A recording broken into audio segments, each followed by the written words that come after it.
Hi అండి, అందరికీ నమస్తే. మా మొదటి వీడియోలో ఆ యొక్క సామాన్లు బియ్యము మా గిరిజనులు ఏ విధంగా తయారు చేసుకుంటారో మీకు పూర్తి విధానంలో చూపించాలనుకున్నాము. సో ఇప్పుడు మేము ఆ యొక్క పూర్తి విధానాన్ని మీ ముందుకు తీసుకొస్తున్నాము. సో ఇదండి మా ఇల్లు. అయితే చూసారు కదా ఎలాగుందో. అటక మీద పెద్ద పెద్ద తట్టలు అంటారో సంథింగ్ ఏదో అంటారు, నాకు కూడా తెలియదు పూర్తిగా. వాటిలో అయితే రాగులు, ధాన్యము, సామాన్లు ఇవన్నీ తీసుకొచ్చి వాటిలో అయితే మేమైతే వేసుకుంటాం అన్నమాట.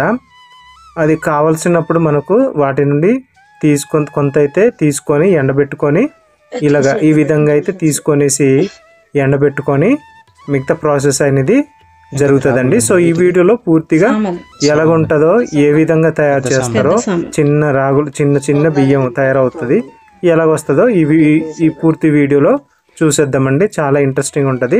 సో పూర్తిగా చూస్తే మీకే తెలుస్తుందండి.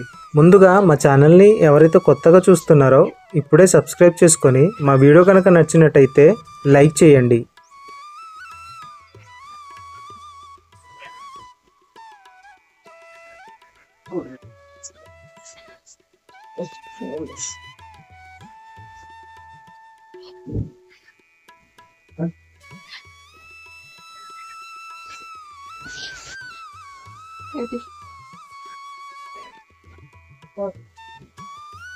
चलते बैठने टाइम नहीं और इतनी से दे अच्छे चलते बैठे चलो ए वो करूँ टाइम नहीं कदा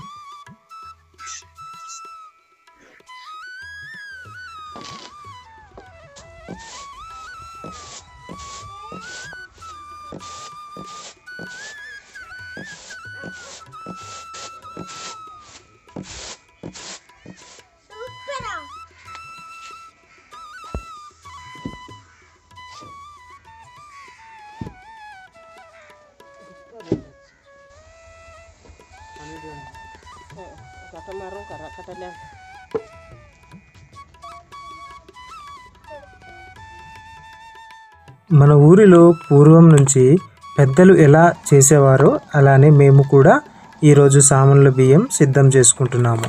ముందుగా పొలంలో కోసిన ధాన్యాన్ని ఆరబెట్టాము. ఎండలో ఎండ తగలగానే గింజలు బంగారంలా మెరిసిపోతున్నాయి. తర్వాత దంచే పని మొదలు పెడతాము. దంచిన ధాన్యాన్ని చెరిగి పొట్టు వేరు చేస్తాము. ఆ మట్టి వాసన, ఆ గిరిజన గాలే మన మనసుని తాకుతుంటాయి. నేను ఇప్పుడు చెప్పిన మాటలు ఈ యొక్క వీడియో రూపంలో మీకు చూపించాలనుకుంటున్నాము.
చూశారు కదండి, మా అమ్మ ఇంకా మా ఆవిడ కలిసి ఆ యొక్క సామాన్ల బియ్యము ఏ విధంగా తయారు చేసుకుంటారో ఇద్దరు కలిసి పని చేసి చూపించారు.